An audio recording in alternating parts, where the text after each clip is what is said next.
Alors, la lecture financière du bilan, naturellement, elle dépend des choix comptables. On a dans un premier temps les immobilisations. Donc, les choix comptables en matière d'immobilisation peuvent avoir un impact important sur de nombreux paramètres, le résultat de la société et son apparente solvabilité. En effet, le choix d'activer une charge le choix d'activer une charge en enregistrant la constitution d'actifs, frais d'établissement de recherche et développement, allégera le compte de résultat de l'exercice, mais grèvera les résultats futurs par un accroissement du montant de la dotation d'amortissement. Il faut savoir une chose, c'est que les réévaluations d'actifs sont très fréquentes au Royaume-Uni. Elles changent en fait sensiblement le montant du capital propre de l'entreprise et améliorent la solvabilité apparente alors qu'aucun flux n'a eu lieu. Donc, on a les immobilisations corporelles. Donc, elles se composent des terrains, construction, immobilisation technique, matériel et outils industriels, autres immobilisations corporelles et immobilisation corporelle en cours. C'est l'outil industriel et commercial de l'entreprise, naturellement. Alors, l'évaluation au coût historique, qui est la conséquence du nominalisme comptable, juridique et fiscal, ne présente pas d'intérêt de point de vue patrimonial, parce qu'évidemment, le coût historique, c'est le coût d'entrée dans l'entreprise. Par ailleurs, la consolidation, elle permet une évaluation des actifs au coût de remplacement. Cette possibilité n'est pas utilisée en France. Mais les entreprises réévaluent les immobilisations d'une filiale lorsqu'il y a une première consolidation de celle-ci. La norme IAS 23, elle prévoit également la possibilité d'inclure les frais d'emprunt liés au coût d'acquisition ou de production d'immobilisation qui nécessitent une assez longue préparation avant de pouvoir être utilisés. Les normes américaines, d'ailleurs, intègrent déjà les frais financiers aux immobilisations. Par ailleurs, la tendance de l'IASC, elle est de privilégier la notion de fair value, c'est-à-dire la notion de valeur de marché pour l'évaluation comptable des immobilisations. Dès lors, évidemment, le financier s'intéressera beaucoup plus au flux, au mouvement des immobilisations qu'aux immobilisations à un moment donné. Les flux d'immobilisation, ayant l'avantage d'être exprimés en valeur d'aujourd'hui. Donc, les immobilisations ensuite incorporelles, elles regroupent principalement les frais d'établissement, les frais de recherche et développement immobilisés, les concessions, brevets et droits similaires, les fonds commerciaux et les droits au bail, les marques et parts de marché, les logiciels et les écarts d'acquisition en consolidé, ce qu'on appelle le goodwill. Alors, je vous fais une toute petite parenthèse sur le goodwill. Donc, le goodwill, c'est la traduction anglaise de survaleur. On rencontre également le terme d'écart d'acquisition. En fait, le goodwill, c'est la différence entre le montant de l'actif figurant au bilan d'une entreprise et la valeur marchande, c'est la valeur du marché, du capital immatériel et matériel. Donc, le goodwill s'adresse aux investisseurs souhaitant acquérir une entreprise, par exemple via une fusion. En comparant l'actif et la valeur marchande, on met en avant la présence ou non d'une survaleur. S'il y a une survaleur, elle sera inscrite en tant qu'immobilisation incorporelle par l'acheteur. On est notamment, par exemple, en cas de présence d'une survaleur importante dans le cadre de rachat d'une start-up, parce que la valeur des actifs immobilisés est faible, les ordinateurs, le capital humain, mais par contre, le prix que l'on doit payer pour une start-up, il est très, très élevé, ce qui donne une différence très importante. C'est la même idée, c'est le même ordre d'idée lorsqu'on parle de payer un fonds de commerce lors du changement de propriétaire d'une boutique. On valorise l'expérience, le positionnement et la réputation de l'entreprise sur le marché. Alors, l'IASC, elle définit les immobilisations incorporelles comme des actifs monétaires qui doivent être identifiables, contrôlés par l'entreprise et générer des bénéfices futurs. En outre, dès l'origine, leur coût doit être mesuré de façon fiable. Alors, il faut savoir une chose, c'est que certains analystes, et tout particulièrement les banquiers, ils considèrent, dans une optique de structure financière, les immobilisations incorporelles comme des non-valeurs. Et ils les déduisent en conséquence de la valeur des capitaux propres purement et simplement. Alors, c'est vrai que les immobilisations incorporelles, ça peut paraître un peu abstrait, mais elles ont bien souvent une grande valeur dans une optique patrimoniale. Et que vaut, par exemple, une entreprise de haute couture de produits de consommation courante sans ses marques, par exemple. Donc, le poste mérite malgré tout une attention toute particulière. Donc, dans les immobilisations corporelles, on a les frais d'établissement. Donc, les frais d'établissement constituent a priori une charge de l'exercice au cours duquel ils ont été effectués. Mais on peut toutefois les activer en les faisant figurer au bilan dans un compte frais d'établissement et en les amortissant sur une durée maximale de 5 ans. Donc, le raisonnement des financiers est assez simple parce qu'ils considèrent ces éléments comme des non-valeurs qui doivent être déduits de la valeur des capitaux propres de l'entreprise. Donc ça, je dirais que les financiers, notamment les banquiers, ils considèrent ces éléments comme des non-valeurs. Donc on a ensuite les frais de recherche et développement. Donc ce sont des dépenses qui correspondent à l'effort réalisé par l'entreprise dans ce domaine et pour son propre compte. En général, ils sont comptabilisés comme des charges de l'exercice au cours duquel ils sont engagés, respectant ainsi la règle de la prudence qui impose le caractère aléatoire de ces activités. La norme IAS 9 autorise néanmoins l'activation des frais de recherche et développement dès lors que le projet ou le produit est identifiable et ses coûts mesurables, la faisabilité du projet, elle peut être démontrée, l'entreprise a l'intention de produire et de commercialiser ou d'utiliser le produit ou le projet, et l'entreprise dispose des ressources pour mener le projet à terme et commercialiser le produit ou le projet. Et en général, la durée d'amortissement pour les frais de recherche et développement, elle est de 5 ans. Ensuite, en immobilier incorporel, on a également les marques et les parts de marché. Donc, les marques, elles ne sont pas valorisées si elles n'ont pas été acquises, il faut le savoir. Donc, les marques ont une valeur considérable et ne pas en tenir compte dans l'évaluation d'une société des secteurs du luxe, par exemple, c'est complètement impensable. La valeur des marques dans les grands groupes industriels, elle est considérable, il faut le savoir. Danone, par exemple, ou LVMH, ils comptabilisent pour plus d'1 milliard d'euros de marques dans leur bilan.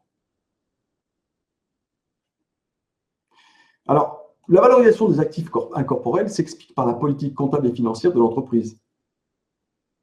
Alors, l'entreprise rentable, elle essaiera de minimiser ses impôts en passant en charge le maximum possible de frais d'établissement et de frais de recherche, par exemple. Au contraire, l'entreprise qui est en difficulté valorisera au maximum ses actifs incorporels afin de maintenir des résultats positifs et un niveau de capitaux propres acceptable. Parce que quand on valorise les actifs, on les met à l'actif du bilan, on ne les passe pas en charge. Donc, ça n'influe pas le résultat de l'entreprise. Alors, les amortissements. Donc, l'amortissement est une constatation comptable de la perte de valeur subie par un bien du fait de son utilisation ou de sa détention par l'entreprise. Il recouvre 2 phénomènes. L'usure due à l'utilisation du bien ou l'obsolescence due au fait que les actifs peuvent devenir désuets compte tenu de l'évolution technologique du secteur d'activité. Il en résulte 4 principes, en fait, essentiellement. C'est que seuls peuvent être amortis les actifs que l'entreprise consomme progressivement. Tout système d'amortissement suppose qu'un actif a une durée de vie maximale au terme de laquelle sa valeur d'exploitation est nulle. Et toute entreprise doit amortir les actifs concernés pour un montant suffisant, c'est-à-dire couvrant leur réelle dépréciation économique, parce que dans le cas contraire, elle surévalue son bénéfice et elle peut également être amenée à distribuer des dividendes fictifs. Et ça, c'est très, très grave, naturellement. L'entreprise est naturellement libre de choisir le système d'amortissement le plus adapté à la nature de ses actifs. On a différentes méthodes d'amortissement. On a l'amortissement linéaire, donc ce sont des charges égales sur toute la durée de vie du bien. L'amortissement dégressif, qui permet d'amortir plus les premières années. L'amortissement exceptionnel ou dérogatoire. Et enfin, l'amortissement variable, qui sert à traduire avec exactitude l'usure réelle de l'actif. On amortit dans ce cas-là en unité d'or. En France, l'amortissement dérogatoire est souvent utilisé car il permet de constater une charge plus importante et d'alléger la pression fiscale de l'entreprise. La méthode linéaire est utilisée dans les comptes consolidés. Ensuite, on a l'évaluation des stocks. Donc, les stocks, ce sont des actifs constitués par la comptabilisation au bilan de charges différées. Plus l'évaluation comptable des stocks est élevée, plus les résultats passés sont élevés et plus les résultats futurs seront faibles. En période de croissance des stocks, plus haute est l'évaluation des stocks, plus les résultats apparaissent rapidement. En période de réduction des stocks, c'est l'inverse qui se produit. Les stocks surévalués qui se réduisent font apparaître une diminution du résultat. Donc, les coûts à prendre en compte. Les stocks, les approvisionnements sont évalués à leur coût d'acquisition, ce qui comprend le coût d'achat hors taxe, les droits de douane et les frais accessoires d'achat, transport, conditionnement, essentiellement. Les produits finis ou en cours sont évalués à leur coût de production, qui comprend le coût d'acquisition des matières premières consommées, les charges directes de production et les charges indirectes de production, dans la mesure où elles peuvent être rattachées à la production du bien. Le régime comptable. On a 4 méthodes principales pour les stocks. On a la méthode du coût unitaire moyen pondéré, CUMP, la méthode FIFO, First In, First Out, la méthode LIFO, Last In, First Out, et la méthode du coût d'achat identifié. Il faut savoir une chose, c'est que seules les 2 premières sont admises par le fisc français, donc FIFO et CUMP. Il faut toujours être attentif aux modifications qui sont intervenues dans la méthode d'évaluation des stocks. D'ailleurs, ces modifications, elles doivent être systématiquement signalées dans l'annexe des comptes parce qu'elles rendent parfois difficiles les comparaisons d'un exercice à l'autre. Et lorsque la valeur de marché est inférieure à la valeur d'inventaire, l'entreprise est tenue de constituer une provision pour dépréciation de stock. Donc, le point de vue financier sur les stocks. Donc, plus les stocks sont importants, plus le résultat de l'exercice est vulnérable et incertain. En période d'inflation, les stocks recèlent des plus-values latentes, d'autant plus importantes si les stocks ont une rotation lente. En comptabilité, ces profits n'apparaîtront que très progressivement au fur et à mesure de la vente des stocks. Le seul raisonnement financier cohérent, en fait, serait de raisonner en termes de coût de remplacement et de constater ainsi les pertes et profits sur stock chaque année, systématiquement. Ensuite, on a les créances d'exploitation. En général, la créance est enregistrée à la date de facturation ou de livraison. On néglige donc volontairement le risque de non-paiement du client. Et ce n'est que plus tard que l'on comptabilise le risque en constatant une provision. Ensuite, on a les travaux en cours. Il peut arriver que l'activité d'une entreprise s'étende sur plus d'un exercice.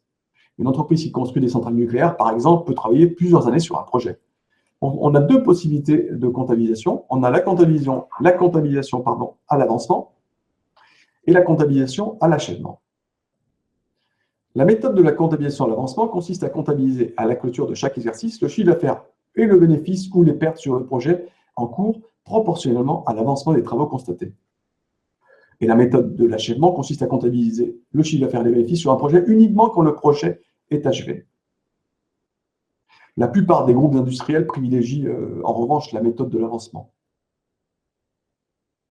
Alors, les capitaux propres et les provisions pour risques et charges. Alors, pour passer d'une vision comptable des capitaux propres à une vision financière de ceux-ci, il convient de retrancher le capital souscrit non appelé. C'est un capital qu'ont souscrit des actionnaires, mais qui n'a pas été débloqué. En effet, en termes de solvabilité, ce capital est encore une non-valeur pour l'entreprise. Il n'a pas de réelle valeur. Ensuite, on ajoute la plupart des provisions pour risques et charges qui sont à caractère de réserve. Ce sont en général des provisions forfaitaires concernant des risques généraux non précisés et ayant subi déjà l'impôt. Ensuite, on a les quasi-fonds propres. On a parlé des fonds propres, on a les quasi-fonds propres. En fait, ce sont des éléments qui ressemblent à des capitaux propres sans en avoir toutes les caractéristiques. C'est-à-dire qu'ils ne sont pas rémunérés contrairement aux résultats de l'entreprise. Il n'y a aucun engagement de remboursement. Et le remboursement éventuel est en dernier rang lors de la liquidation de la société. En fait, le concept de quasi-fonds propres, il n'existe pas concrètement. Il s'agit tout simplement d'une catégorie fourre-tout. Et en général, il est conseillé de les reclasser soit en endettement, soit en capitaux propres.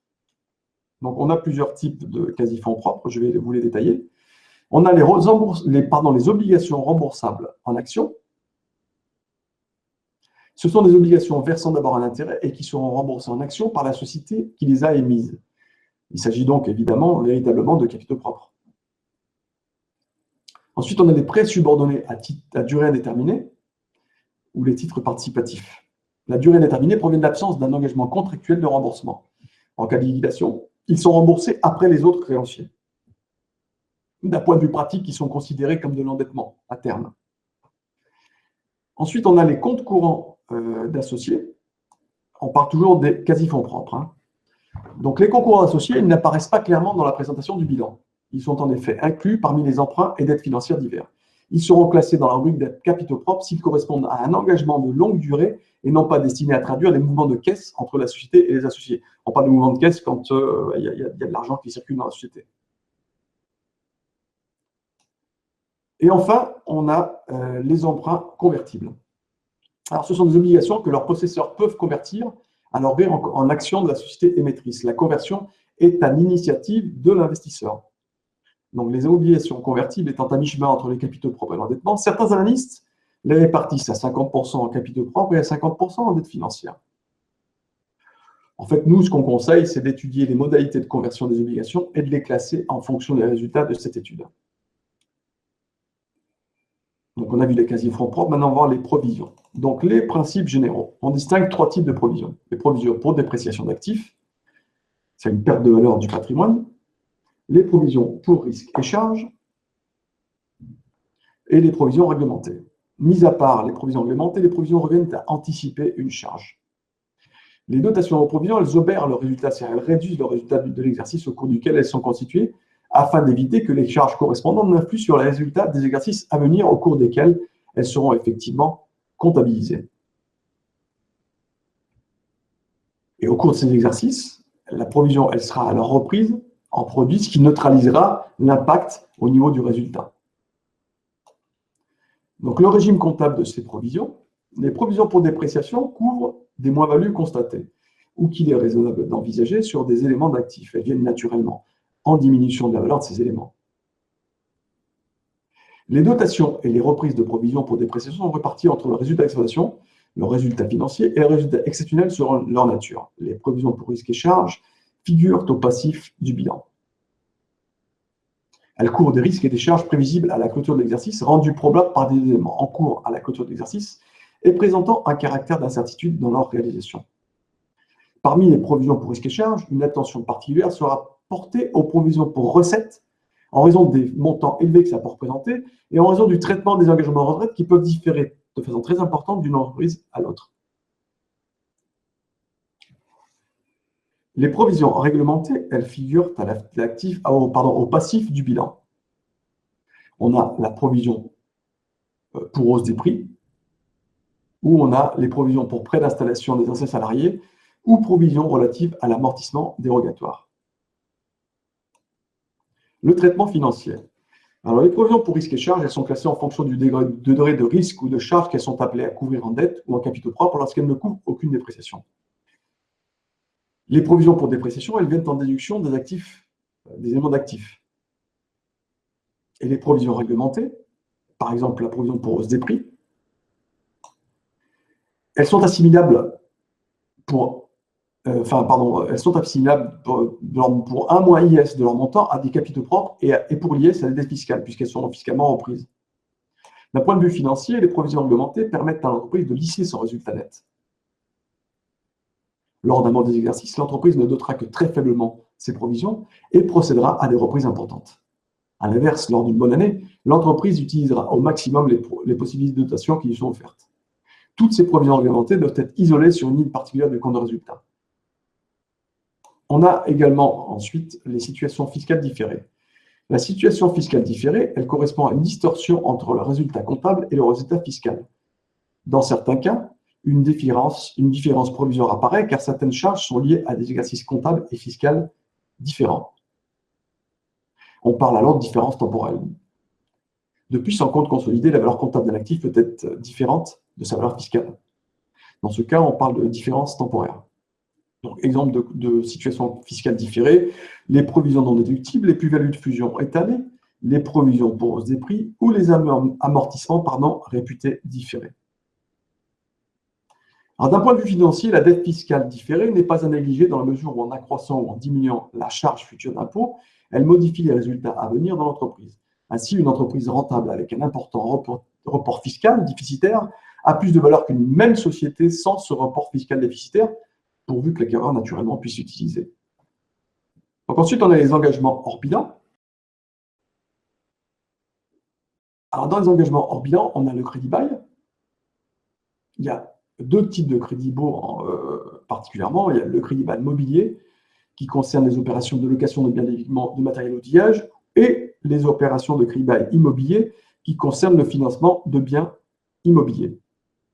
Alors, il y a une forme dérivée du crédit bail immobilier qui est la location financière longue durée sans option d'achat. Alors, en compte consolidé, les actifs loués en crédit bail sont en général retraités et ils apparaissent à l'actif du bilan, tandis que le financement figure au passif. L'artifice, vous voyez que là, il disparaît.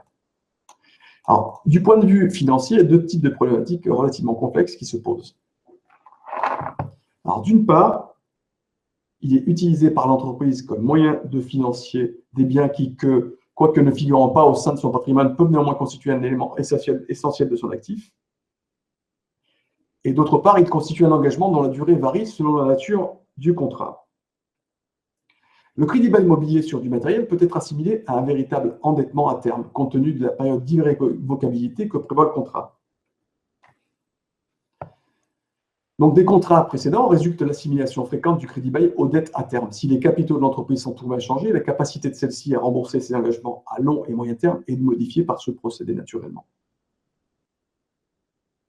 Alors, l'analyste qui fera l'analyse financière de société, il pourra, s'il dispose de l'information, éclater les loyers de crédit bail entre le montant qui correspond à l'amortissement purement et simplement du bien et le montant qui correspond aux frais financiers. Il faut savoir une chose, c'est que cette opération, elle est en général effectuée dans les comptes consolidés. Alors, la construction du bilan économique. Donc, le principe. Le bilan économique répond à un double objectif. Permettre le calcul du besoin en fonds de roulement et de l'actif économique à la date d'arrêté des comptes. Et permettre l'élaboration d'un tableau de flux. En construisant un bilan économique, l'analyste ne cherche pas à recenser les avoirs et les engagements de l'entreprise, mais de comprendre les emplois de l'entreprise et les modes de financement qui ont été mis en place. Il doit notamment analyser le volume des capitaux nécessaires à l'exploitation. La réalisation d'un bilan économique suppose quelques ajustements et corrections sur les données du bilan pour en effacer les préoccupations purement comptables quand elles diffèrent des préoccupations de l'analyste. Donc, les reclassements préalables, on a un résultat d'exercice qui doit être affecté. Vous savez que quand le résultat se produit, il figure au passif, mais tant qu'on n'a pas décidé son affectation, c'est soit placement en réserve, soit distribution de dividendes, il n'est pas affecté. Donc là, effectivement, il y a un reclassement qui est important pour faire le bilan économique, c'est qu'on doit affecter le bilan. Ensuite, sur les valeurs nettes des immobilisations, il faut qu'on raisonne pour les immobilisations en valeur nette et non sur les valeurs brutes. Il y en a certains qui font figurer au bilan fonctionnel des immobilisations brutes et qui mettent en regard avec les capitaux propres les amortissements. Les amortissements, ça ne constitue pas une ressource pour l'entreprise. Donc, il faut effectivement prendre en compte les immobilisations nettes. Ensuite, on a les concours d'escompte qui doivent être classés, parce que l'entreprise, lorsqu'elle décide de financer, elle va escompter des effets, des factures, des traites. Et ceux-ci, en fait, ils vont disparaître des créances clients. Et dès lors, évidemment, il n'est plus possible de porter un jugement sur la politique commerciale de la société. Et donc, il convient, pour être en mesure de mener cette analyse, de rajouter aux créances des effets escomptés non échus pour leur montant. Et pour que le bilan reste équilibré, il sera nécessaire également de rajouter ce même montant parmi les concours bancaires courants. Ensuite, on intègre les encours de crédit bail dans les dettes bancaires à moyen et long terme et également parmi les immobilisations. Ce correctif, d'ailleurs, est déjà porté sur les comptes consolidés. Donc, les comptes de l'actif économique, on a l'actif immobilisé, on prend le besoin en fonds de roulement et on a donc l'actif économique. L'actif immobilisé, duquel, naturellement, on retranche le capital souscrit non appelé. On rajoute également les actifs mis à la disposition de l'entreprise par contrat de crédit bail. Ensuite, on a les comptes dits du besoin en fonds de roulement. On a donc les ressources d'exploitation, comme on l'a expliqué tout à l'heure. Ce sont les avances et à contre sur commande, les dettes fournisseurs, les dettes fiscales et sociales. Et on a les ressources du besoin en fonds de roulement hors exploitation, les dettes sur immobilisation et contrats attachés et les autres dettes. Et enfin, on a les emplois d'exploitation. On ne tient compte des stocks de matières premières marchandises que pour leur montant normal, évidemment. Donc, on a l'ensemble des stocks, les avances et acomptes versés sur commande, les clients et contrats attachés, les effets escomptés non issus. Et on a les emplois hors exploitation, qui sont les autres créances, et les charges à répartir sur plusieurs exercices. Ensuite, on a le calcul de l'endettement net que nous avons déjà vu auparavant. Alors, dans les capitaux propres et les provisions pour risques et charges, il convient d'isoler les dividendes à distribuer et déduire le capital appelé mais non versé. C'est ce que je vous ai dit tout à l'heure. Les provisions pour risques et charges sont reprises soit intégralement, soit pour le solde de ce qui n'a pas été assimilé à des réserves. Donc, le bilan économique pro forma, alors, il se présente de la façon suivante. On a les comptes du bilan qui sont classés rubrique d'immobilisation, besoin en fonds de roulement, capitaux propres et endettement net. et donc les différents redressements précédents permettent d'aboutir au bilan économique que je vais vous présenter. Donc voilà ce qu'on appelle le bilan économique tel que je vous l'ai détaillé auparavant. Donc on va faire maintenant un exercice sur le bilan économique. Donc là, on a le bilan consolidé du groupe Taquet. Donc vous voyez on a l'actif et le passif. On a des IMO corporels, des IMO financières, de total de l'actif immobilisé de 1975 millions d'euros, pardon. Et on a un actif circulant de 2522 pour un total de pieds d'actifs de 5498 euros. Et on a des capitaux propres pour 609 millions d'euros, des provisions pour risques et charges de 467 millions d'euros et un total de passifs circulants de 4086 millions d'euros. Toujours un pied de passif de 5498 euros. Donc le bilan économique sera présenté ainsi. Donc on a l'actif immobilisé de 3425 millions d'euros. On aura intégré dans l'actif immobilisé, comme je vous le disais tout à l'heure, les immobilisations en crédit bail. Donc on a le stock total, les encours clients et les autres créances d'exploitation. Et ça, ce sont les emplois du cycle d'exploitation. Ensuite, on a les encours fournisseurs et les autres dettes d'exploitation, ce qui nous donne les ressources du cycle d'exploitation. Et le besoin en fonds de roulement, comme je vous l'ai dit tout à l'heure, c'est les emplois d'exploitation moins les ressources d'exploitation. Donc, dans ce cas précis, on a un besoin en fonds de roulement négatif, c'est-à-dire que les ressources sont supérieures aux emplois. Ensuite, on a un actif économique qui est égal aux immobilisations plus le BFR. Donc, vous prenez les IMO 3425 plus, enfin moins en l'occurrence 1610,7, ce qui fait 1814,50. Ensuite, on a le calcul des capitaux propres de 674 millions d'euros, la provision pour risques et charges de 467 millions d'euros, les emprunts obligataires convertibles, les dettes bancaires et financières à long moyen terme, les effets escomptés non échus, je vous en parlais tout à l'heure, et on retranche les placements financiers et disponibles, ce qui donne un endettement net de 672 millions d'euros. Donc, l'ensemble des capitaux investis dans l'exploitation, c'est égal aux capitaux propres, plus la provision pour risques et charges, plus l'endettement net, ce qui représente 1814 millions d'euros. Donc voilà, écoutez, j'espère que j'ai été clair. C'est une partie qui n'est pas très simple, donc j'espère que j'ai été malgré tout suffisamment clair.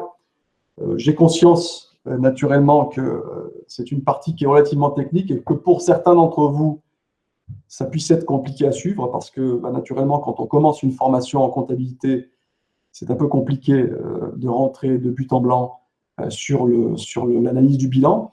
J'espère que pour les autres, ceux qui sont un peu plus aguerris sur la partie comptable, l'exposé aura été intéressant. Je vous remercie infiniment de votre attention et j'espère vous retrouver très bientôt pour un nouveau live. À bientôt, au revoir.